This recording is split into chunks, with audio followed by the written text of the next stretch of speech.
বিশ্বকবি রবীন্দ্রনাথ ঠাকুরের কাচারি বাড়ি ভাঙচুর ও লুটপাটের প্রতিবাদে সাংবাদিক সম্মেলন। শাহজাদপুর প্রতিনিধি মোহাম্মদ শরীফুল ইসলামের ভিডিওচিত্রে বিস্তারিত।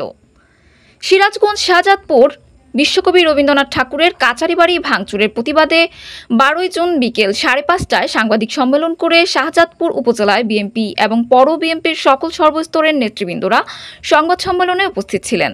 শাহজাদপুর উপজেলায় বিএনপির সংগ্রামী সভাপতি জনাব মোহাম্মদ ইকবাল হোসেন হিরোর, শাহজাদপুর উপজেলার বিএনপির জনাব মোহাম্মদ রায়হান উদ্দিন, সাবেক যুগ্ম সাধারণ সম্পাদক শাহজাদপুর উপজেলায় বিএনপি জনাব মোহাম্মদ আমির হোসেন সবুজ, সাবেক শাহজাদপুর উপজেলার বিএনপির সাংগঠনিক সম্পাদক উপস্থিত ছিলেন। সাংবাদিক ও আরও শাহজাদপুর উপজেলার বিএনপি ও পৌর বিএনপির সকল নেতৃবৃন্দ ও সর্বস্তরের জনগণ সাংবাদিক সম্মেলনের বক্তারা বলেন, নিষিদ্ধ ঘোষিত ছাত্রলীগ নেতার নেতৃত্বে লুটপাট ভাঙচুর চালানো হয়। আরও বলেছেন, নিষিদ্ধ ছাত্রলীগ নেতাদের দ্রুত আইনের আওতায় এনে শাস্তি দেওয়া হোক।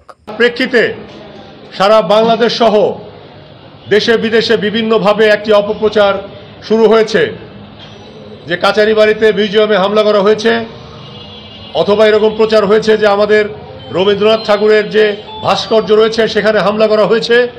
এই যে অপপ্রচার, এই অপপ্রচারের বিরুদ্ধে আমরা আসলে সংবাদ সম্মেলন করছি। এই ঘটনাটির সাথে কোনোভাবেই আমার দলের কোনো নেতা বা কর্মী জড়িত নয়। আমরা এটার প্রতিবাদ জানাচ্ছি এবং অনতিবিলম্বে যারা প্রকৃত দোষী, এই অন্যায়ের সাথে যুক্ত, এবং আমরা বিশ্বাস করি তারা অবশ্যই আওয়ামী সমর্থিত নিষিদ্ধ ছাত্রলীগের নেতাকর্মী, তারা তাদের এজেন্ডা বাস্তবায়নের লক্ষ্যে এবং পাশের রাষ্ট্র ইন্ডিয়ার সাথে বাংলাদেশের ভাবমূর্তিকে ক্ষুণ্ণ করার জন্য তারা এই কাজটি করেছে, এটা আমরা বিশ্বাস করি। এবং আমরা পরবর্তীতে বিভিন্নভাবে সামাজিক যোগাযোগ মাধ্যমে, ভিডিও ফুটেজের মাধ্যমে আমরা জানতে পেরেছি, দেখতে পেরেছি যে এই ঘটনাটি তারা ঘটিয়েছে। তো আমরা প্রশাসনের দৃষ্টি আকর্ষণ করছি যে যারা এই অন্যায়ের সাথে জড়িত তাদের দৃষ্টান্তমূলক শাস্তি হোক, এটা আমরা যেমন চাই, পাশাপাশি এটাও চাই যে যারা অন্যায় করেনি, কোনো অপকর্ম করেনি, তারা যেন হয়রানির শিকার না হয়।